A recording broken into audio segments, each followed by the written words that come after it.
Boop. Boop. Hi, everyone. Hi.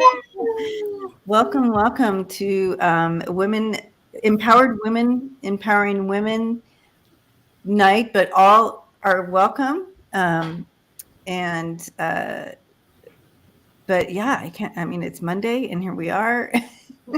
Yay, here we are. Happy Juneteenth, everyone.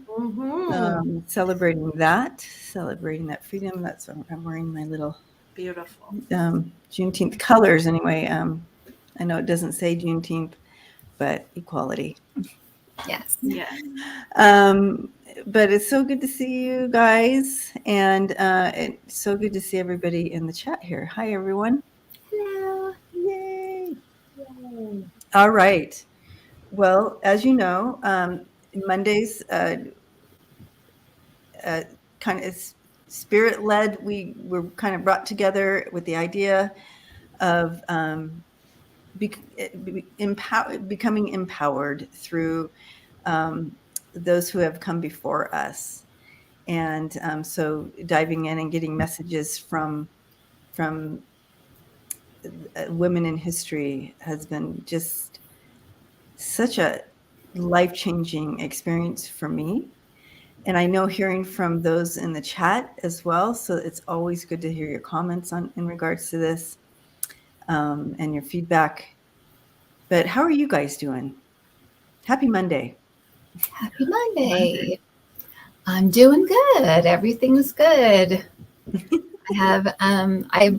We've adopted a cat and her kittens, and we're attempting to a feral cat. Get them a feral cat and her kittens, and we're attempting to get them all medicalized, vaccines and everything. And we're working with an organization to get the little babies adopted. And I guess we're just going to be feeding the mom for as long as we're here. So as long as she keeps coming. So that's been our obsession recently. But yeah.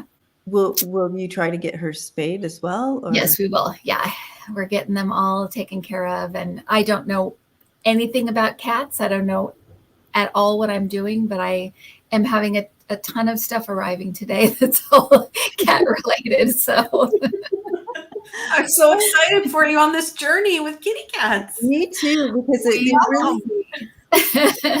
they just offer such a different energy than your other fur babies would, like your dogs and stuff. It's a good thing. Yeah. Yeah, I'm excited for you too. Good. Well, thank you. Yeah, Darren says cats are wonderful. Yes, they are. Cats are good people. Cat Mama's here. That's right, Cat Mama. Yeah.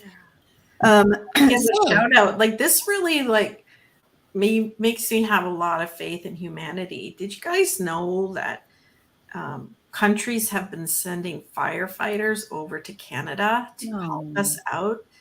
They're coming from Africa, they're coming from Spain and all of these different places because East Coast, Central, kind of, and out West are on fire. And our firefighters here and first responders are getting exhausted. Yeah, they are. They don't work every day around. I'm getting goosebumps. And I'm talking like plane loads of firefighters are coming in from other countries to help. Wow. I mean, what a wonderful human story that is. Right, and that's what we're supposed to do.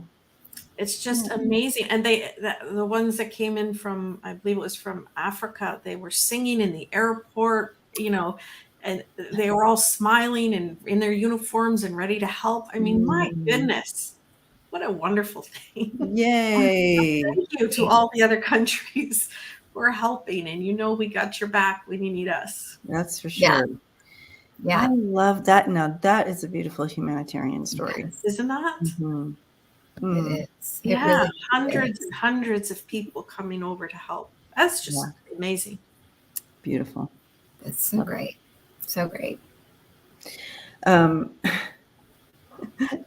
Well, with that being said, let's move into what we're doing tonight. Of course, our new platform is of course, Andrea and Kim you don't even know what we're doing tonight. It's on me. So, but tonight it's kind of, we're going back to, we're going to be talking to one person, but she did amazing things, and I thought it would be fun to learn more about her and have her tell her story as well. And her name is Molly Ivins. So for those of you who recognize that name, that's who we're going to talk about. So let me do some clicking, and so we can start this off. You guys ready to talk to Molly? Okay. I'm going to do this. I love how much we learn on this. And how much we learn, for sure. Like, I'm sure I should have known Molly Evans, but here you go. I didn't, but we're going to learn about her now.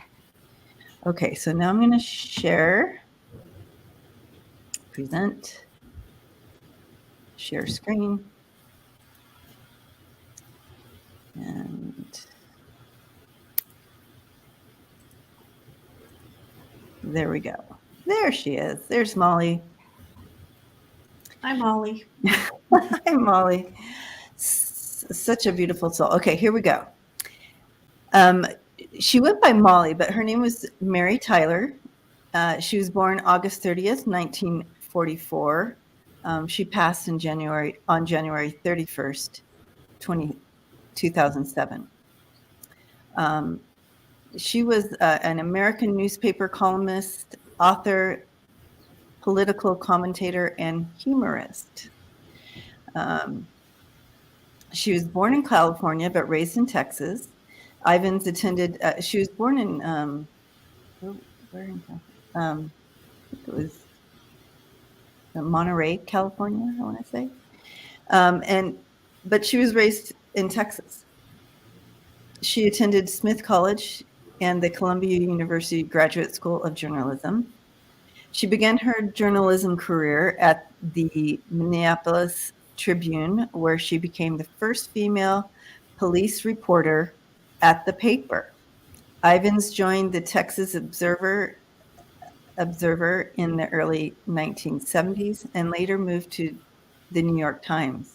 She became a columnist for the Dallas Times Herald, and later moved to New York, in the 1980s, and then the Fort Worth Star Telegram after the Times Herald was sold and shuttered.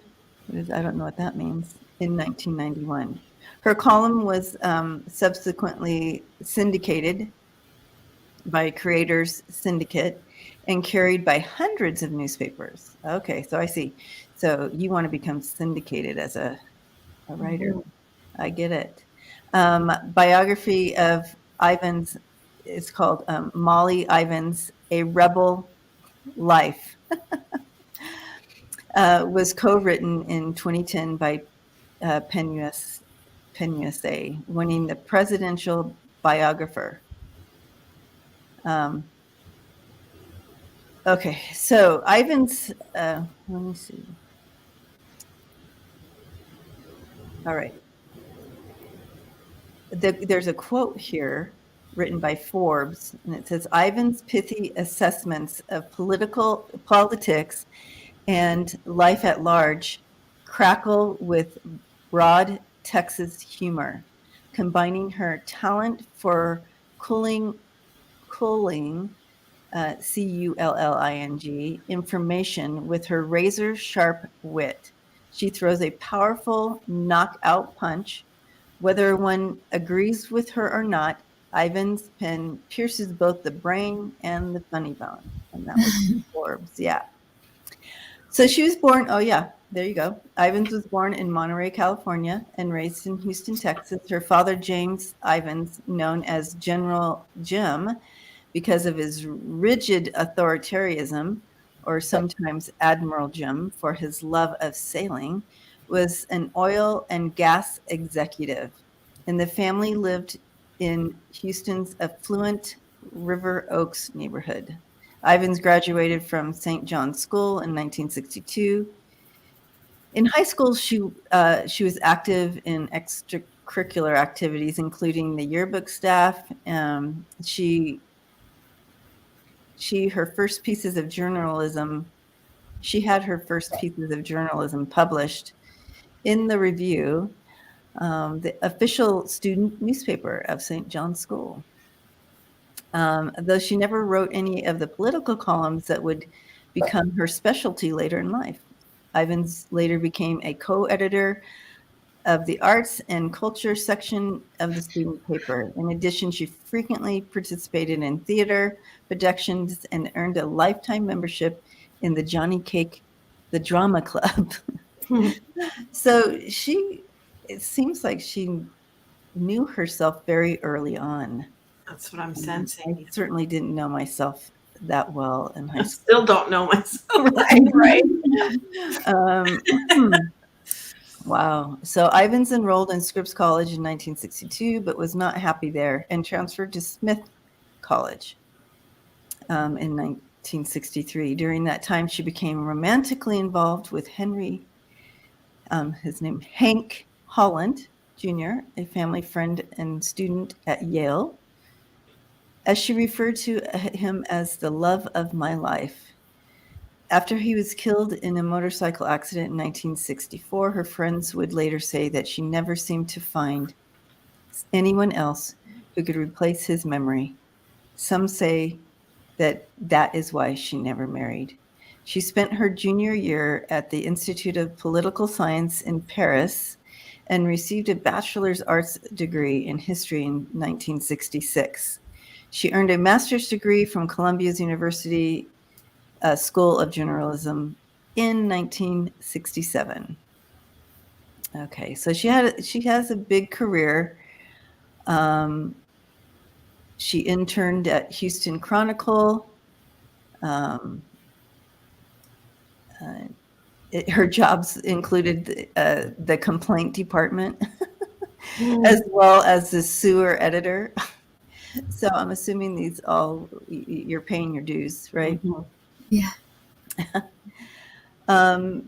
After graduating from Columbia, she took a job in Twin Cities at the Minneapolis Tribune, where she covered militant Blacks, angry Indians, radical students, and I'm just reading verbatim what they are saying here, uppity women, and the multi-assortment of other misfits and troublemakers. In 1970, she left for the city of Austin, Texas, hired by Ronnie Duggar. So she featured stories in the New York Times and the Washington Post as well.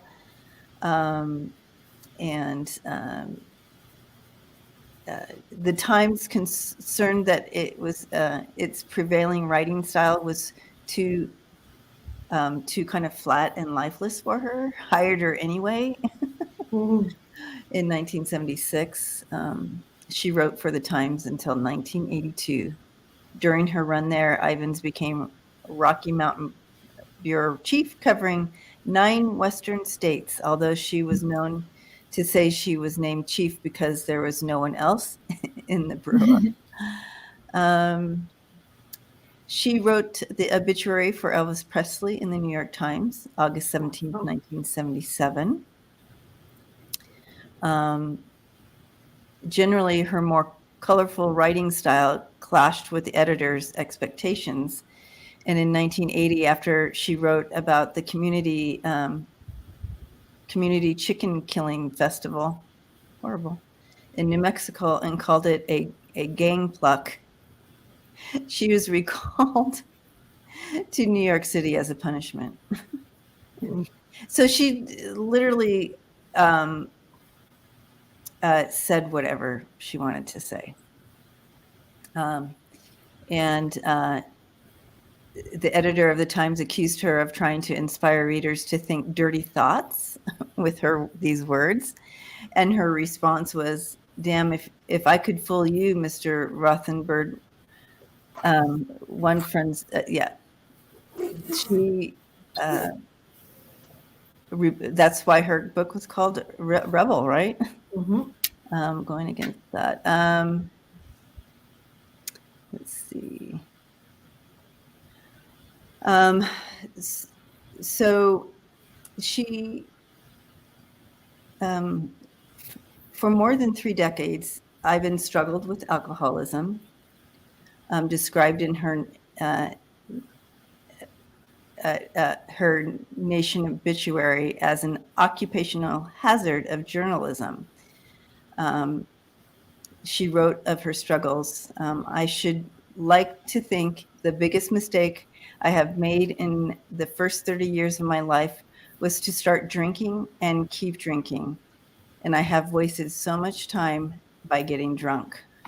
I have jeopardized my job from drinking and failed in my responsibilities as a journalist.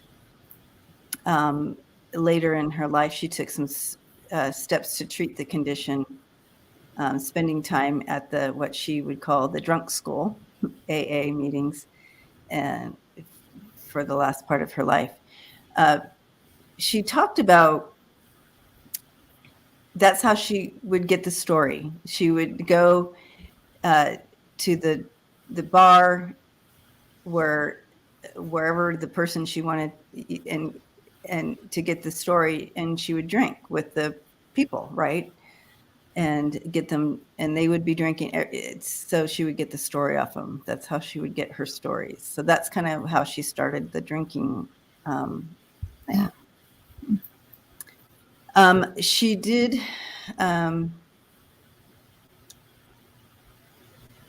She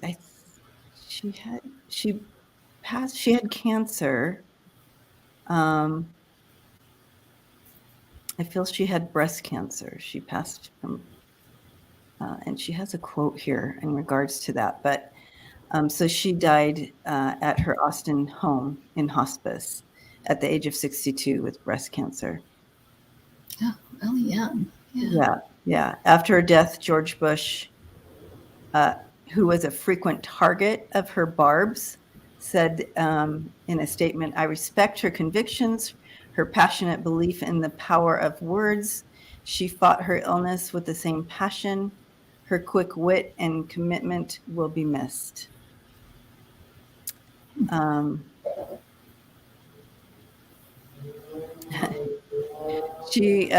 of the things that she said, let me start this discussion by pointing, I'm going to quote some of her quotes so it gives you some more idea of who she was. Let me start this discussion by pointing out that I am not anti-gun, I'm pro-knife. Consider the merits of the knife. In the first place, you have to catch up with someone in order to stab them. In general, substitution of knives for guns would promote physical fitness. We turn the whole nation into great runners. Plus, knives don't ricochet, and people are seldom killed while cleaning their knives. So she was very strong in her beliefs, and did not shy away from saying anything about it. I'm intrigued by the argument, she says, of those who claim to follow the judicial doctrine of original intent. And remember, this is before 2007, so this isn't today, right? Who follow the judicial doctrine of original intent. How do they know it was the dearest wish of Thomas Jefferson's heart that a teenage and she says drug dealers should cruise the cities of this nation, perforating their fellow citizens with assault rifles? So that was one of her fights, was against assault rifles, weapons of war, being on the street.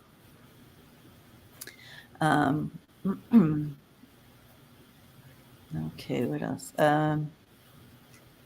Down to some of her quotes.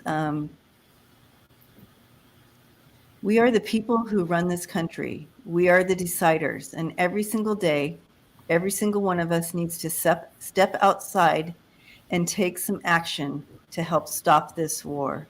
We need people in the streets banging pots and pans and demanding, stop it now. She was a supporter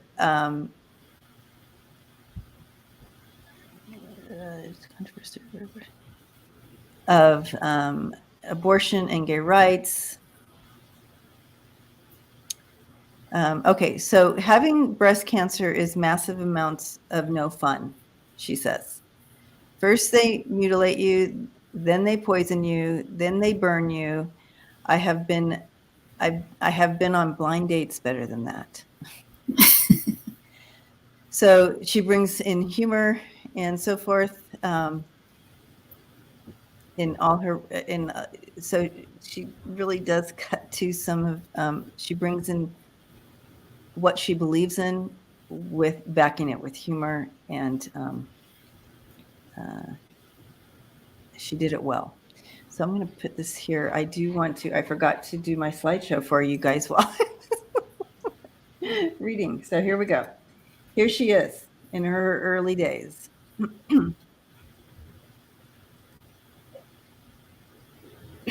Doing her thing. Mm-hmm. There's a lot of pictures of her smiling big. She's always smiling. This says, so keep fighting for freedom and justice, beloveds, but don't you forget to have fun doing it. Lord, let your laughter ring forth. Raise hell. And there she is, laughing. So many pictures of her just unabashedly bringing out joy and laughter.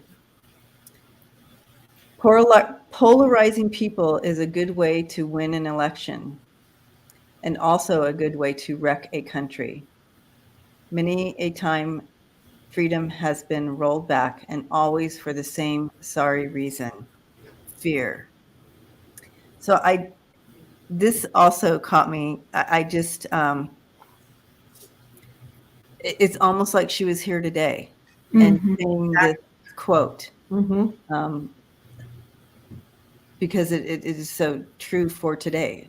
We're seeing this polarizing in action, and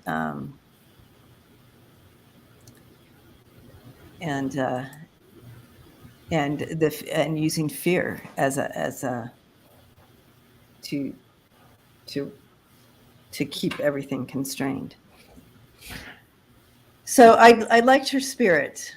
So I thought maybe she might have something to say in regards to what we're going through today, because if she was saying this back then, what does she want to tell us today?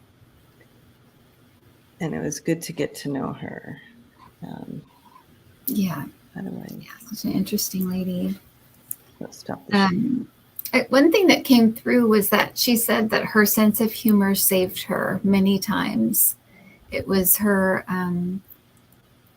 She could always look at any situation and find the funny side of it, or the ridiculous side of it, and it kept her. It kept her sane, and it saved her many times. She also said that she hopes we can get over she said, a love affair with money in the country. That it's at the heart of so many problems, and that people that she's hoping that people that are in love with money and stuff, that they can find a way to realize that having compassion, that people are so much more important, she's also talking about how you can see that here, but when you're on the other side, you really see how ridiculous it is, this obsession and this chasing of money that people that are already wealthy. They already have all the money they could possibly have, and it's also ridiculous, you know. So that's one of her hopes for the country, the world. And the other thing she said was that people need to like, there's a problem with people needing to mind their own business. They need to like worry about themselves and stop judging everybody. You know, so those are the things that I got as you were talking. But it was funny how I could almost like hear the way she was saying it, because she's like, people need to mind their own business, stop worrying about everybody else. They need to start, you know, worry about themselves and what look at them, look at their lives and what you know, how not to judge other people. Mind their own business, basically. It's not their business, you know. Yeah. You know, go ahead, Andrea. She's really fun. She's got like larger than life kind of personality and bravado and that smile and that energy. Like she could really command a room, own the space she was in. And I think that's why people would talk to her. It probably didn't take too much alcohol for them to start. She was engaging, and you know what I mean? Like, that's just someone you felt you could tell something to, and she might be very diplomatic in how she relayed that information. Like, she didn't reveal her sources and things like that. I do see in the beginning of her career and for a while that frustrating, you know, having to fit into the man's world in the publications that she worked at, right? New York Times, etc. Limited space for female writers, and sort of those things she had to deal with. But she's very tenacious, and she didn't let up, and she pushed through, and her personality and her humor also helped her kick in some of those doors. She was someone they didn't mind being around. So I think she was sort of playing the man's game a bit. Very smart. She's very smart. Really smart. Very smart. And I think what I heard at the very beginning when you said, what is she saying about today? I heard, why are you letting them, like, haven't you seen them do this before where they divide us all, right? Divide and conquer, keep everyone at odds with politics, etc. And she's like, can't you see? Like, I'm saying this 20, 40 years ago, whatever, it's happening again. Do you see? It's more blatant now. Yeah, she was trying to show the way back then, right? But it's really in our face now. She said, I'm sorry, she uses language, you guys, so I don't know how to censor. So I said she's got that big personality. She does have some language, but she's saying as hard-assed as my dad was on us and on me growing up, it made me the woman I was. It really was, you know, maneuvering through that. I felt I could move in my power and be okay with it and find my way.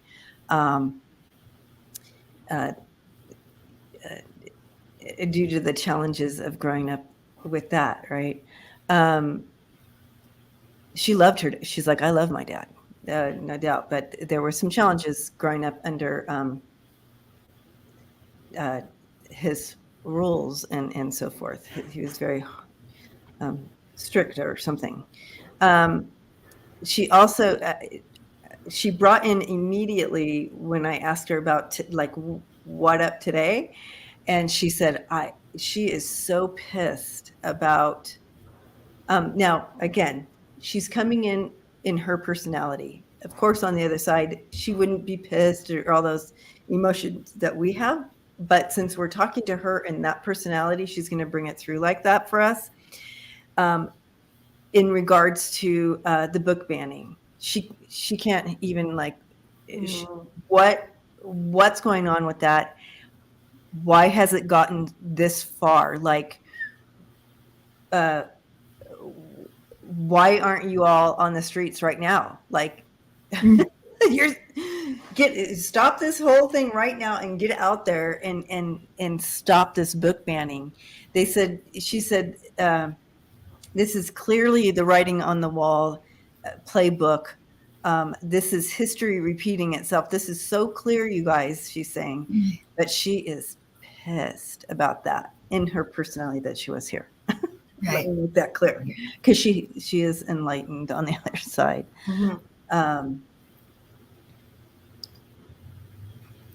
So this needs to be,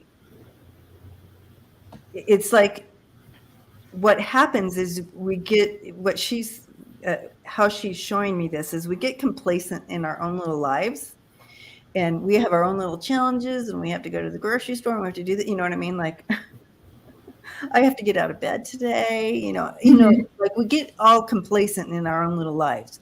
And she said, when this is happening in your backyard, you need to do something, whether it's writing or calling or something.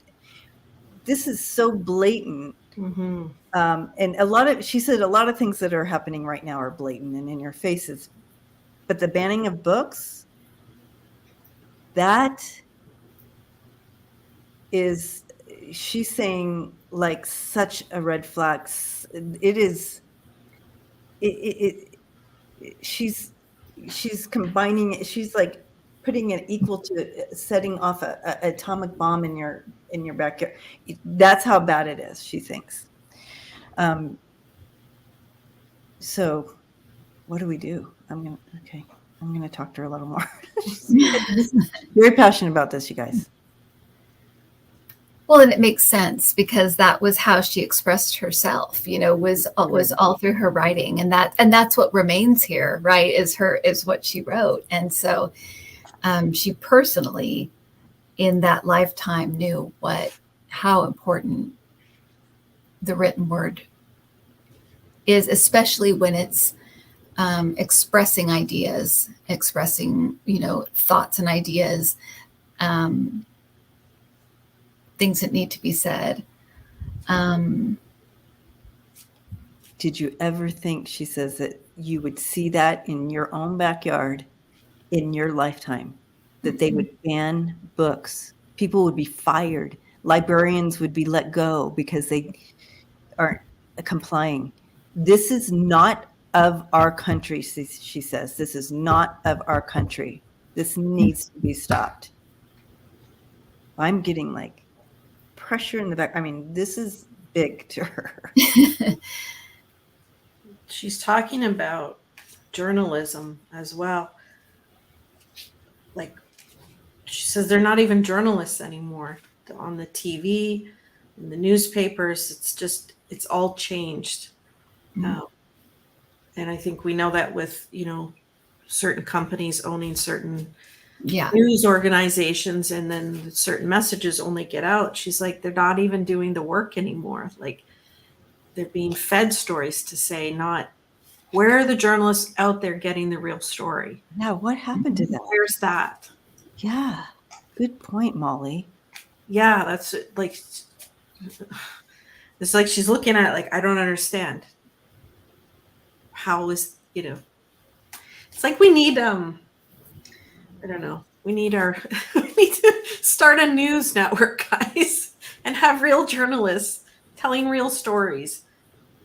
Exactly. Because that's what she did her whole life, right? Like, she went in and she got stories and she reported it. Oh, Flux says if she was here today, Trump would have all kinds of names for her. 100%. She would love them all. She'd probably have a T-shirt with all of them on there. I say, and she'd have names for him too. She 100% would. Modern media and communications. Yes, Darren. Okay, Ness is asking her, what are her thoughts on the disinformation struggles of today with modern media? Yeah. And that's what you were just talking about, communications and structure. Yeah, that's what she was just talking about. Let's just more on this. She said, like, if you're not sure what they're saying, try to investigate it yourself. Like, you can check other sources on the internet. You just don't have to eat what CNN or Fox is serving up, right? You can look at social media. it's interesting that, real people like us can talk to each other on social media and say what's really going on in your country or in your environment versus what might be going out in the news. Yes. And it's there. And she said, use your mind, use your heart, your intuition. No, when you're hearing truth or when you're not. Yeah.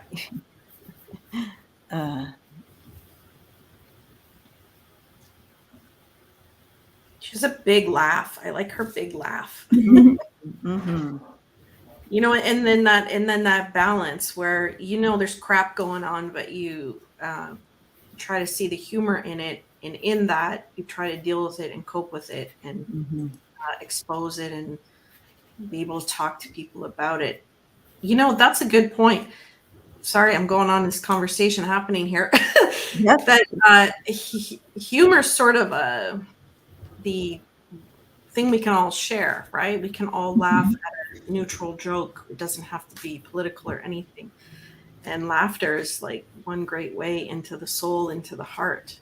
So maybe that's what it is. Yeah, she's saying like people need to start laughing more together. Instead of all this contention and crap that they're putting out in the news and getting everyone nervous and in fear. She was even talking about fear in that statement you said, that yes, the use of fear. So it's like she's here today saying it, literally. Many a time freedom has been rolled back, and always for the same sorry reason, fear. Right.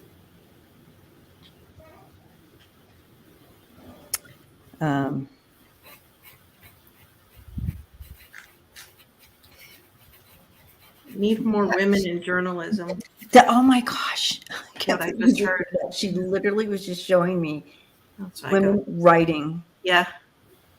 And I was like, what are you showing me these women writing? And you said women in journalism. So yes, we need more. We need our voices out there. We need to say it like it is. She didn't hold back. She said, you guys, we have to fight the narrative for, she fought the narrative of like where a woman should stand or what they should say or how they should say it and like that. She fought that narrative for us to be able to just step into it and you know what I mean? So we're not to hold back on saying the truth. Don't restrict yourselves. For women, there's so many restrictions that have been put on us. She says, break through that. No restrictions. Step into your power.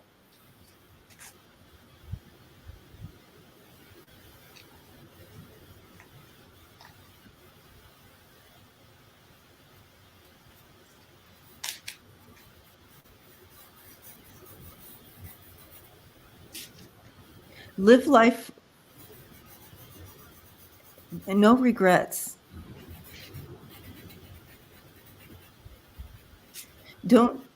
If you have things in your past that have held you, hold you back because you regret your actions in that moment, and for her, with the drinking, she says, if you stay in that energy of regret, I regret drinking, don't stay there because it holds you back.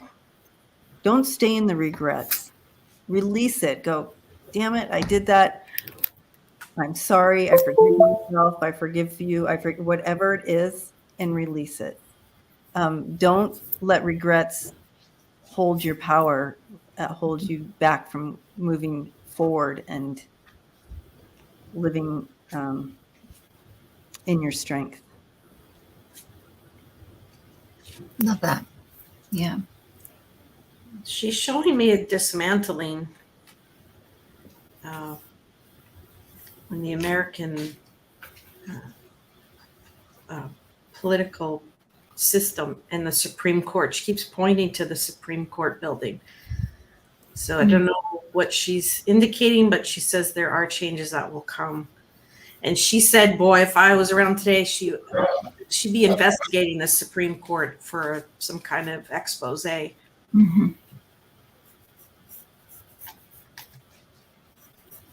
Any advice on how to step into power?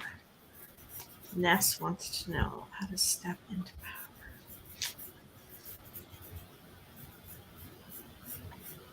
Well, I like what Molly said in regards to, releasing any either oppression that has been put on, any narrative that has put on you, this that you play out and you believe. So take inventory of narratives that have been placed on you in your lifetime. And I'm just going to make one up, like, you're too short to do that, or you're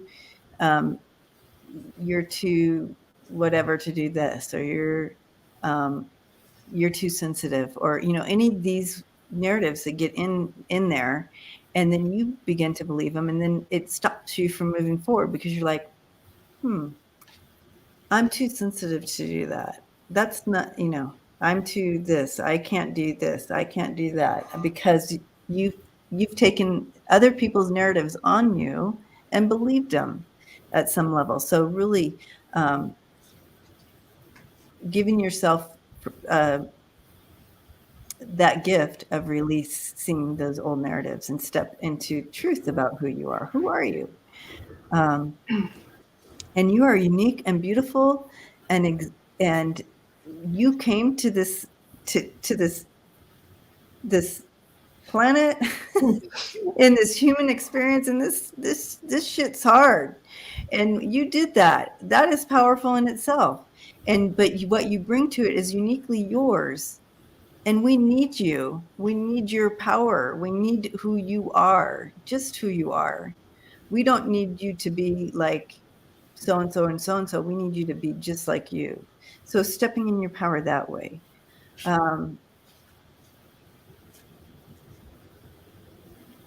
Also, the regret thing, she brought me back to that as well. So releasing any regrets of mistakes and challenges that you faced on this plane and didn't get that A+ in that challenge. You may have gotten a D.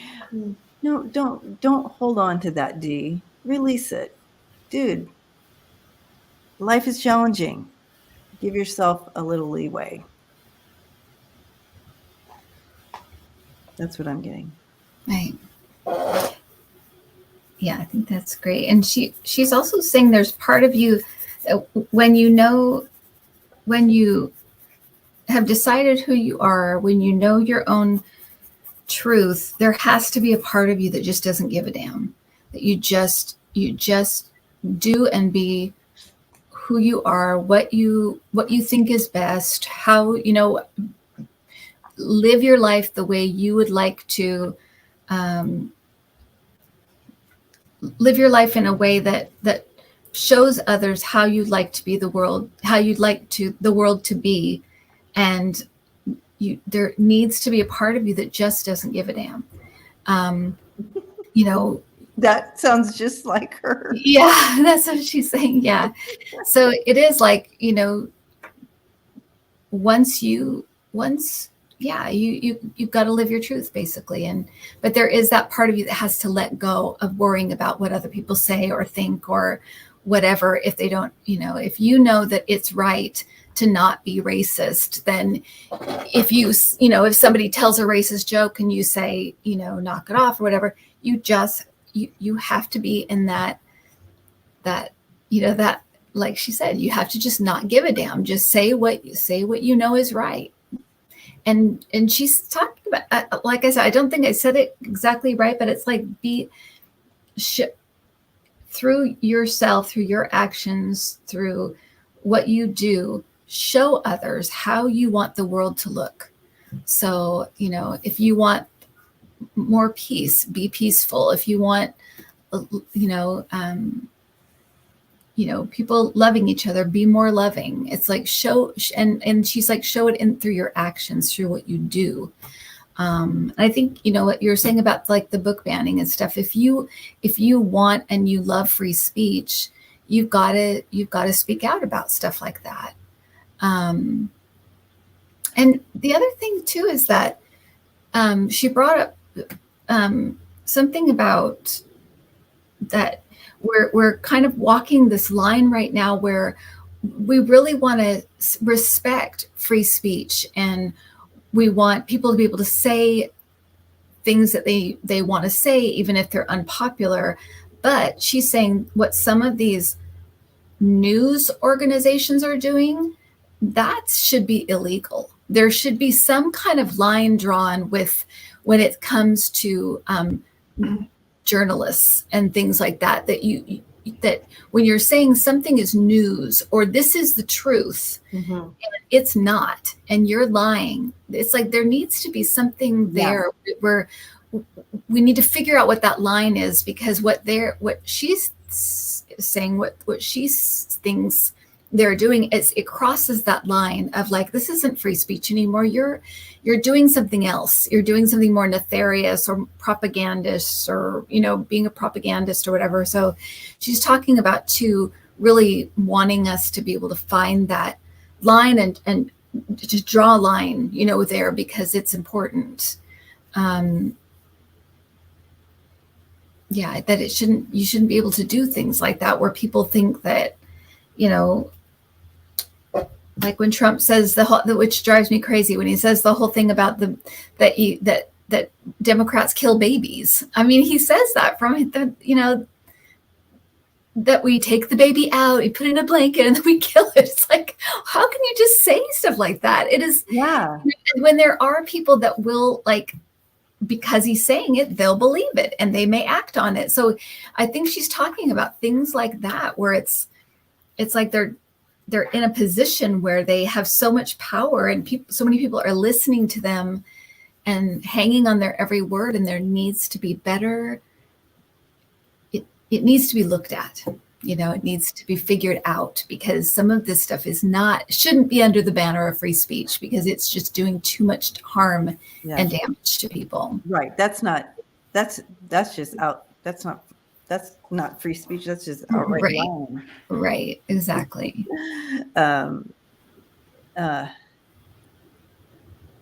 Something came in when you were saying that. I don't, I don't know this, and I do see that some people here actually remember her and knew her. Horrible, sorry, but I don't get a sense. It didn't matter if you were a Republican, a Democrat, if you were acting like an ass or whatever, she's going to call you on it. It didn't matter. She didn't have like she sought the truth. She sought what was right, not a party, so to speak. And that was how she did journalism, is what I'm getting from her. And you all can correct me if I'm wrong that knew her, but I do get a sense that if you even if you get out of line, even if you were someone who is saying and doing the right thing, she's going to call you on it. Doesn't matter. Right. She didn't suffer fools. No. There you go. There you go. Mm-hmm. She had both feet on the ground. Do you know what I mean? Like, she stood firm in her self and her beliefs, which is part of stepping into power. You have to identify what your beliefs are, what your core, your soul resonates with, and then live like that. Yeah. Exactly. And she lived like that. And that alcohol did get in the way of some of it. And I think a lot of that was just to be part of the group that it was happening in. Mm-hmm. Mm-hmm. But she's still super cool lady, like really cool. She'd be a great one to sit down and talk to, and just get all kinds of stuff. And a great friend. I get the feeling she was a very loyal friend. So when people that that knew her, like she had friends, I feel like over like 20 and 30 and 40 years. She was very, very loyal when she, when you were her friend, it really, she took that seriously. There is something about her that seems very loyal and was very, very good to her friends, was a really good friend.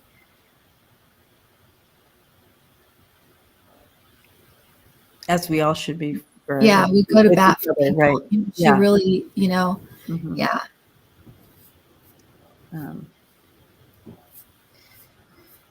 Okay, so let's see if she has any last thing that she wants to bring in while she's here.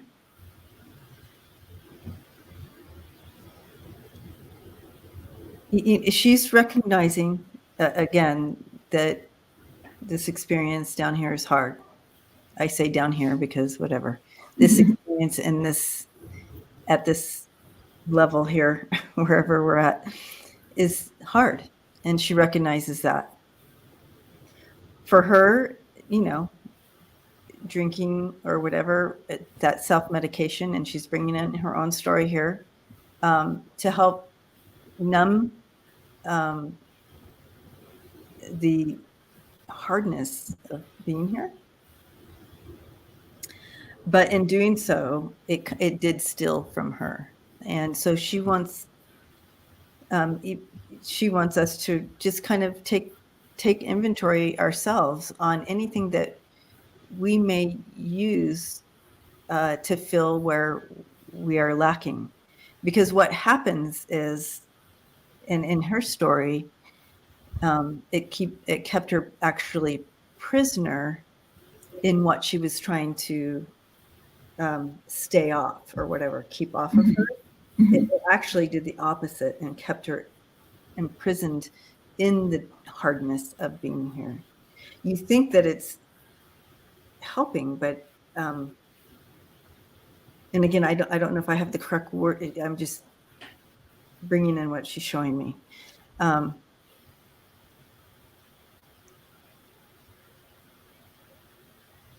But it doesn't have to be something big like drinking. You know what I mean? It could be just anything that could be. She's showing. It could be that you're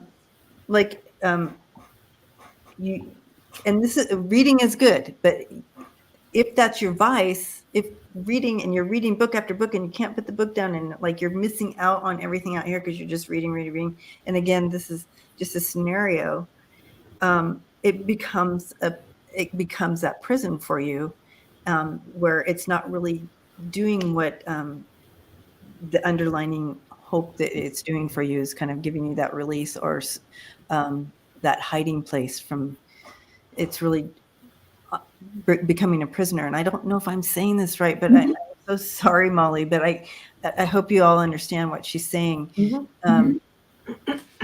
Anything that brings that numbness or that separates you from the hardness of life, just make sure that it's not hasn't become your prison.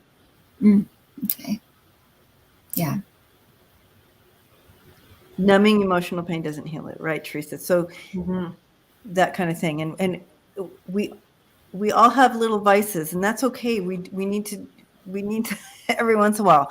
But if it's become something that you go to back and you can't do life without that thing or whatever it is, that's when it can become a prison. Right. But laughter, she just stopped me. Andrea, she just took me back to that laughter. That's what she just said that's what she just said, was just to don't forget to laugh often. And make others laugh, Yeah.